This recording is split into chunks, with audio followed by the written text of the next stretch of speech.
tapi akibatnya terasa nyata di dalam jiwa.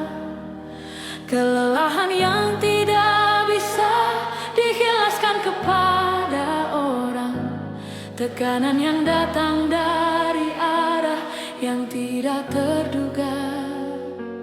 Disitulah ku belajar untuk tidak berdiri sendiri, dengan perisai yang kecil buatan tanganku sendiri, tapi bersembunyi di balik Yesus yang jauh lebih besar dari semua yang pernah mencoba menyerangku.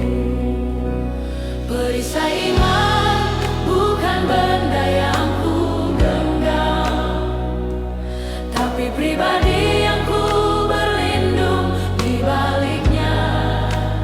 Yesus sendiri adalah pertahananku, dan tidak ada serangan yang bisa menembusnya.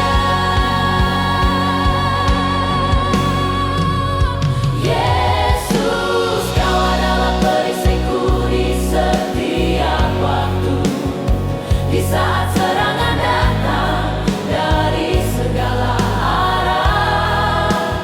Di balikmu ku berdiri dengan tenang, karena tidak ada yang bisa menembus kasih-Mu.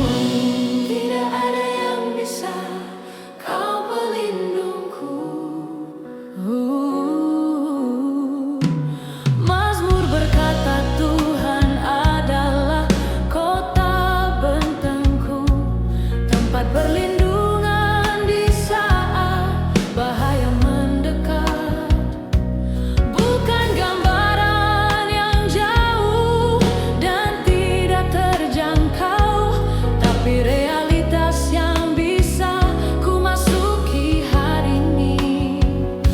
Ku tidak perlu menunggu badai reda dulu untuk menemukan perlindungan di dalamnya. Justru di tengah badai itulah perlindungan itu paling nyata dan paling bisa ku rasakan. Ku tidak lari dari pertempuran ini, tapi ku lari kepada Yesus di tengahnya. Ku lari kepadamu, di sini aku aman. Ada perbedaan besar antara keduanya, dan Yesus adalah tujuan yang selalu cukup. Yesus, Kau adalah perisaiku di setiap waktu, di saat serangan datang dari segala arah. Di balikmu ku berdiri dengan tenang, karena tidak ada yang bisa menembus kasih-Mu. Di balikmu ku aman dari segala yang mengancam. Di balikmu ku aman dari segala yang mengancam. Di balikmu ku aman dari segala yang mengancam, karena tidak ada yang bisa menembus kasih-Mu.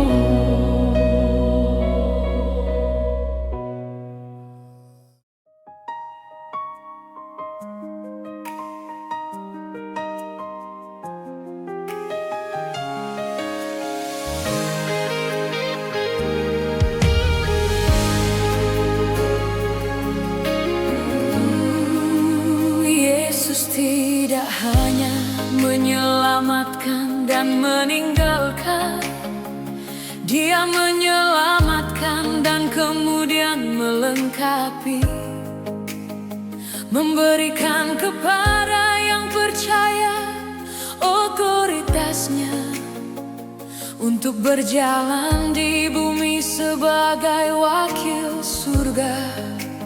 Ku sering hidup jauh di bawah apa yang sudah diberikan, tidak menyadari betapa payahnya warisan itu.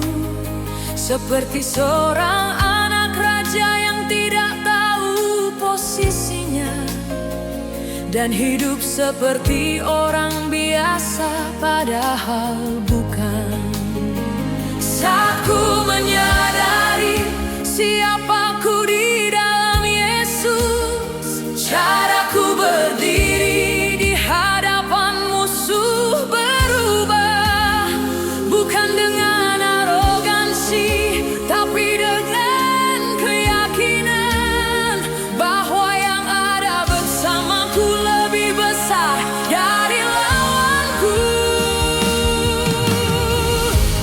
Di dalam Yesus ku berjalan dengan otoritas yang Dia berikan. Dalam nama-Nya setiap kuasa harus tunduk. Ku bukan korban dari keadaan atau serangan. Ku adalah anak raja yang berjalan dalam kuasa-Nya.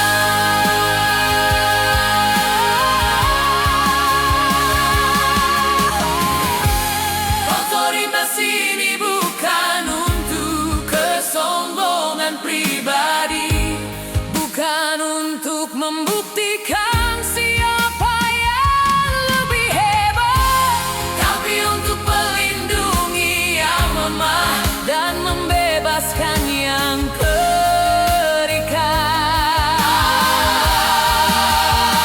Itulah cara Yesus menggunakan kuasa-Nya, dan ketika ku menggunakannya dengan cara yang sama, bukan namaku yang ditinggikan, tapi nama-Nya. Semua yang terjadi menunjuk kepada Dia yang adalah sumber dari semua otoritas itu. Bukan kekuatanku, tapi kuasa-Nya. Tapi nama Yesus, di sana semua yang terikat menjadi bebas.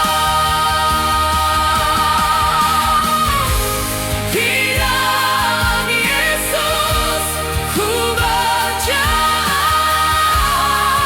dengan otoritas. Dalam nama-Nya setiap kuasa harus tunduk. Ku bukan korban dari keadaan atau serangan. Ku adalah anak raja yang berjalan dalam kuasa-Nya. Yesus, ku berdiri dan tidak akan goyah. Dalam nama Yesus,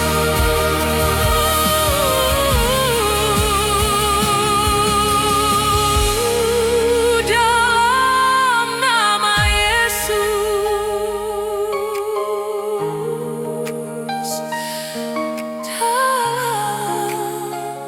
dalam nama Yesus.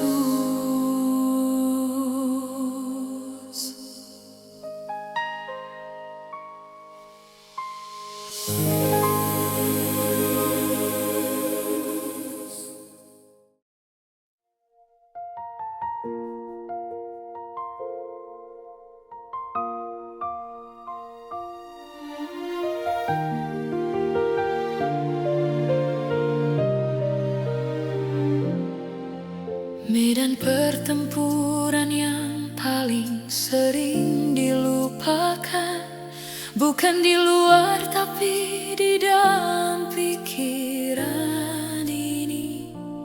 Disinilah kebanyakan pertempuran dimulai, dan disinilah banyak yang dikalahkan diam-diam. Pikiran yang berbohong tentang siapaku ini, suara yang berkata tidak ada harapan bagimu, keraguan yang datang tepat setelah janji diterima. Semua itu bukan kebetulan, tapi serangan yang nyata. Firman berkata untuk menawan setiap pikiran dan membawanya tunduk kepada Kristus. Itu bukan proses yang selesai dalam sekali duduk, tapi disiplin yang dijalani satu pikiran satu waktu. Yesus, Kau adalah bentengku, bahkan di pikiranku. Di saat kebohongan mencoba mengambil alih,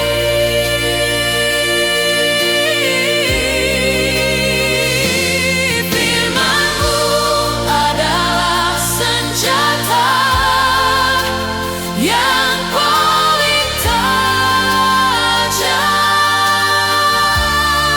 yang memotong setiap pikiran yang bukan darimu, yang bukan darimu. Pergi dalam nama Yesus. Ku belajar untuk tidak mempercayai semua pikiran, tidak semua yang terlintas di kepala ini benar. Ada filter yang Yesus berikan melalui firman-Nya untuk memisahkan kebenaran dari kebohongan. Apa yang benar, apa yang mulia, apa yang adil, apa yang suci, apa yang manis, apa yang baik, inilah yang diminta Paulus untuk kupikirkan. Dan Yesus memberikan kekuatan untuk melakukan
menghapuskan semua yang pernah kulakukan salah, dengan daftar yang panjang dan detail yang akurat, mencoba membuatku percaya bahwa ku tidak bisa berdiri. Tapi di tengah semua tuduhan itu ada suara lain yang berbicara lebih keras dari semua yang lain. Darah Yesus yang tercurah di Golgota itu masih berbicara pembebasan sampai hari ini. Ku tidak membela diri dengan kebaikanku, karena kebaikanku tidak cukup untuk berdiri. Tapi ku berdiri di balik apa yang sudah dikerjakan oleh Dia yang darahnya berbicara lebih keras. Darah Yesus berbicara lebih keras dari tuduhanku. Di bawah darahnya ku berdiri, pinggang tergoyahkan. Musuh tidak punya kuasa atas yang sudah ditebus. Darah Yesus adalah pembelaanku yang paling kuat.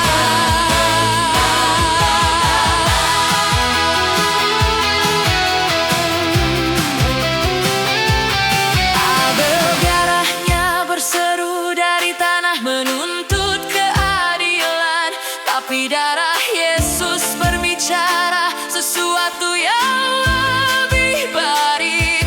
Bukan tuntutan tapi pengampunan yang penuh.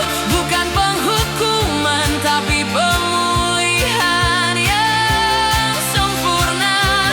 Di bawah perlindungan darah itu ku berjalan.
Kegelapan tidak perlu diperangi dengan kekerasan, cukup dengan menyalakan satu cahaya saja, dan seluruh kegelapan di ruangan itu tidak punya pilihan selain pergi seketika.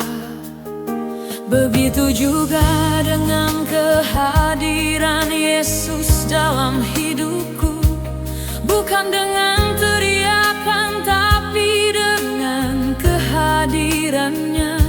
Setiap sudut yang gelap mulai menjadi terang, bukan karena usahaku tapi karena siapa Dia. Ku tidak perlu tahu dari mana kegelapan itu datang, atau menganalisa setiap akar dan cabangnya. Cukup bawa Yesus yang adalah terang itu, dan biarkan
Ku tidak takut pada kegelapan yang mengancam selangkah. Di mana Kau hadir, tidak ada kegelapan yang bisa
Ku tidak menutup mata terhadap kenyataan bahwa ada yang bekerja melawan di luar sana.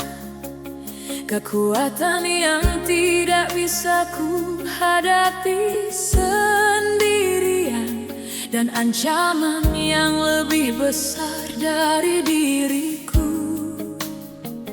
Tapi ada satu kebenaran yang mengubah segalanya, yang ku pegang lebih erat dari semua yang lain.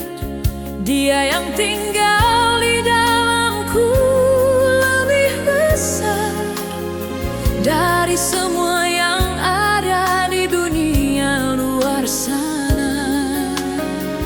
Ini bukan teori yang ku hafal dari buku, tapi kepastian yang ku bawa ke medan perang, bahwa Yesus yang berdiam di dalam hatiku tidak pernah kalah dari siapapun yang melawanku.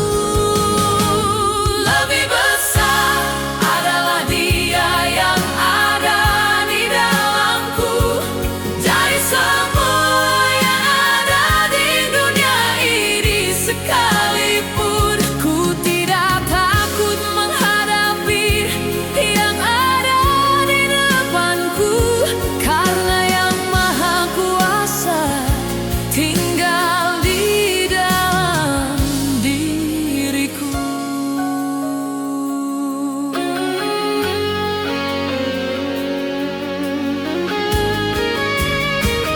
Bukan ukuran masalahnya yang menentukan hasilnya, tapi ukuran Dia yang ada di dalam diriku. Dan ukuran Yesus tidak pernah bisa ditandingi oleh apapun yang pernah ada di langit atau di bumi. Ku berjalan bukan dengan memandang besarnya musuh, tapi dengan memandang besarnya Dia yang bersamaku. Dan perspektif itu mengubah caraku melangkah, dari gemetar menjadi berjalan dengan kepastian. Yang ada di dunia tidak sebanding yang ada di dalamku, tidak tertandingi.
Ada paradoks yang tidak bisa dijelaskan oleh dunia.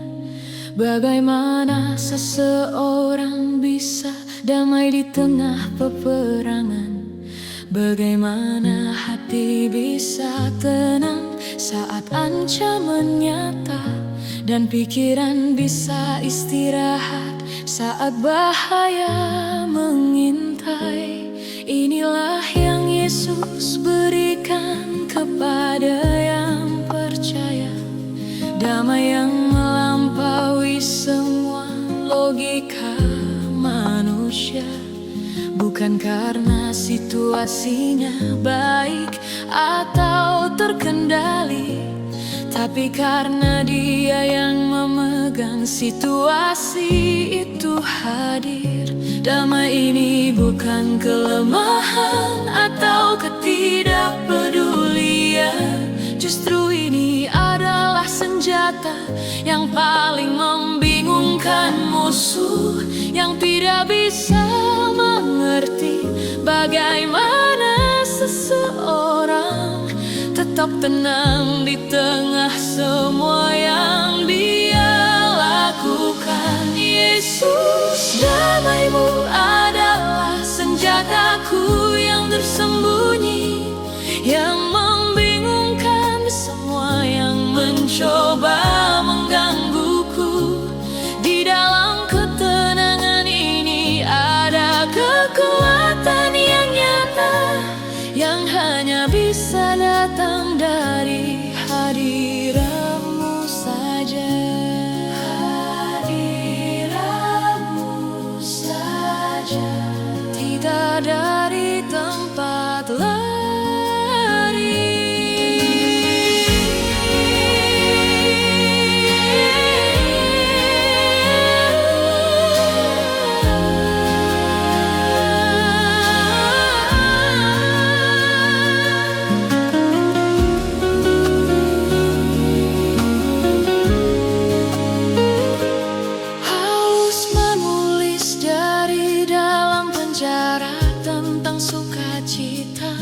Terus tidur nyenyak malam sebelum eksekusinya. Bukan karena mereka tidak menyadari situasinya, tapi karena damai Yesus melebihi semua situasi. Ini adalah kesaksian yang paling kuat dari semuanya. Bukan mujizat yang spektakuler di depan banyak orang, tapi ketenangan yang tidak masuk akal di tengah badai. Itulah yang membuat orang bertanya tentang Yesus. Ku memilih damai ini bukan karena ku tidak merasakan beratnya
Ada yang mencoba membangun senjata melawanku, dengan kata-kata, dengan rencana, dengan serangan.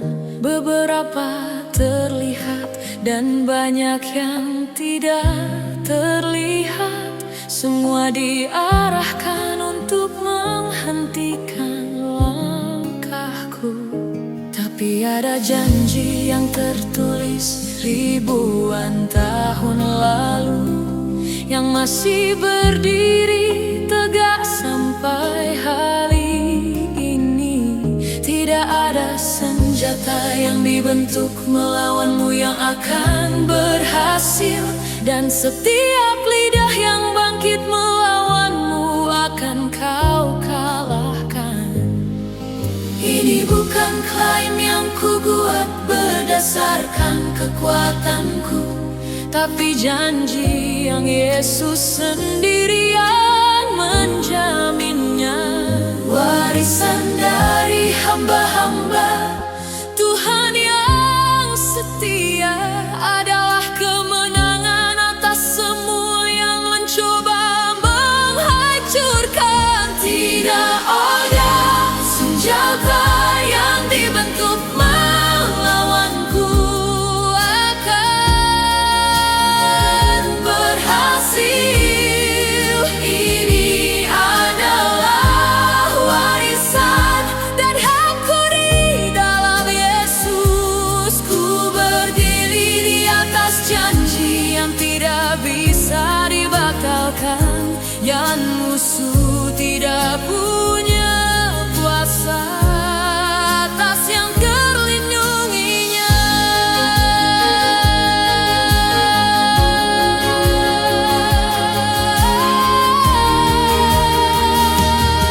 Bukan berarti tidak ada yang akan mencoba, bukan berarti perjalanannya akan bebas hambatan.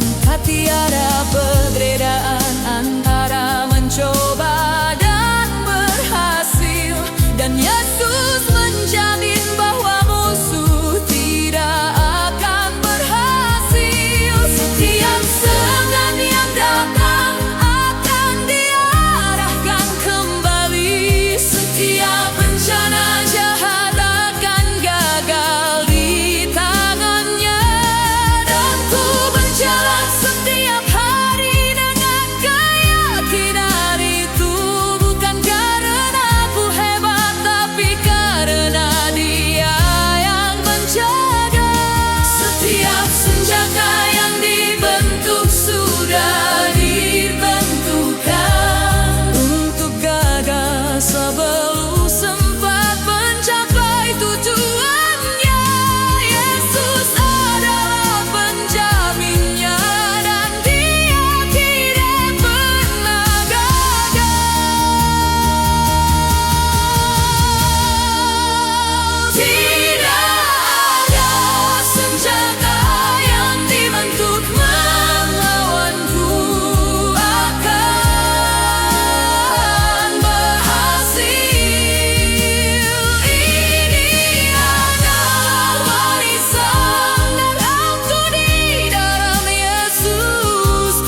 Bukan tangan untuk memukul, tapi untuk menunjuk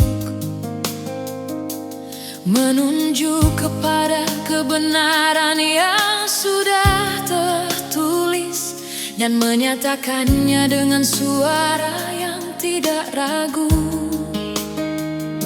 Kematian dan kehidupan ada di kuasa lidah, bukan sebagai ancaman, tapi sebagai tanggung jawab. Apa yang ku ucapkan atas hidupku ini membawa bobot yang lebih berat dari yang ku sadari. Ku tidak mau membiarkan mulut ini diisi oleh keraguan, ketakutan, atau kata-kata yang salah. Ku mau setiap kata yang keluar dari sini selaras dengan apa yang sudah Yesus nyatakan. Ku menyatakan kebenaran firman atas hidupku.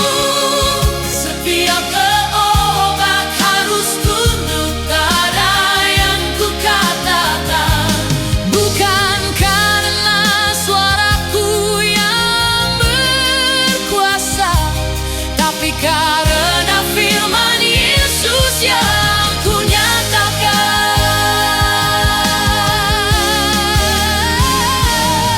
Yesus sendiri menghadapi pencobaan dengan firman, bukan dengan argumentasi atau kekuatan sendiri, tapi dengan berkata, tertulis bahwa 3 kali, dan setiap kali kebenaran itu mengakhiri serangan. Ku belajar dari cara Dia menghadapi pertempuran, bukan dengan emosi, tapi dengan kebenaran yang tepat. Firman yang benar di waktu yang tepat, lebih kuat dari senjata apapun yang pernah ada.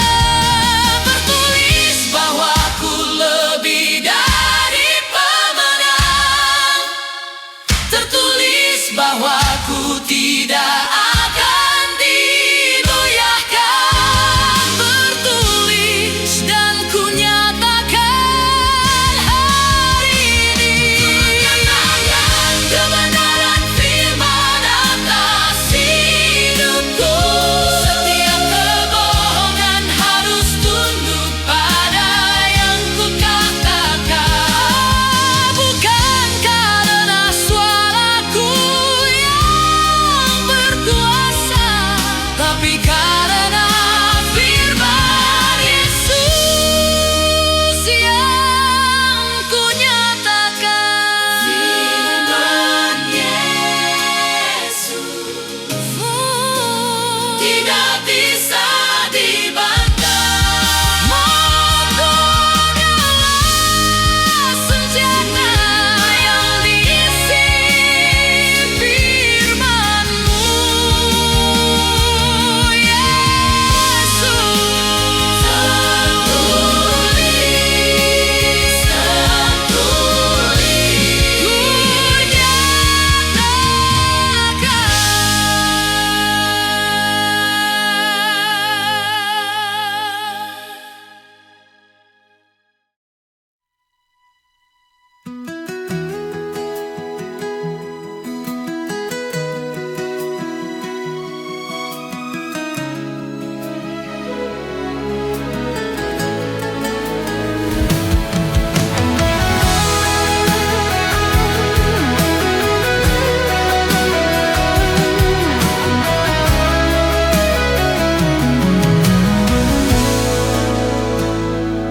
Dua kata yang mengubah seluruh sejarah manusia, diucapkan di atas salib dengan nafas terakhir.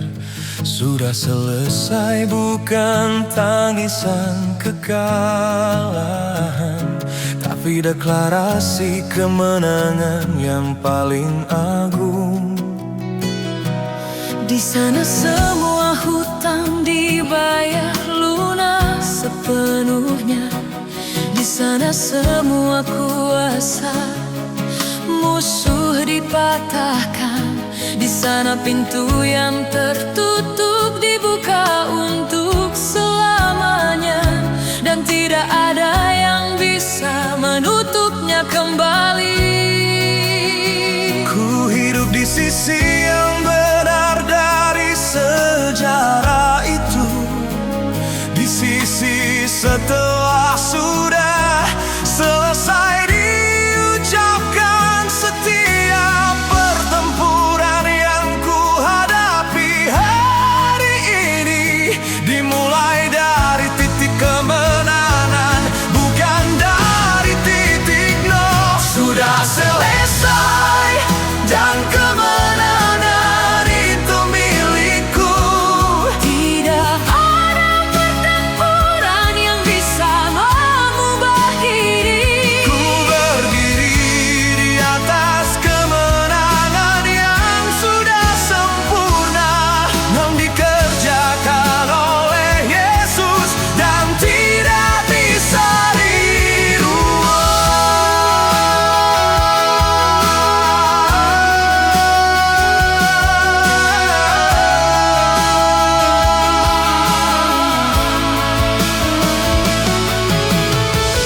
musuh yang sudah dikalahkan masih bisa berisik, tapi berisik bukan berarti masih punya kuasa. Seperti tentara yang sudah menyerah, tapi masih berteriak. Suaranya keras tapi otoritasnya sudah habis. Ku belajar untuk tidak merespon setiap teriakan yang datang dari yang sudah kehilangan kekuasaannya. Kami tetap fokus pada Yesus yang sudah menang dan berjalan dalam kemenangan yang sudah dikerjakannya. Salib berbicara, sudah selesai. Kubur kosong berbicara, Dia bangkit. Dan kemenangan itu tidak bisa dicabut lagi.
bersedih.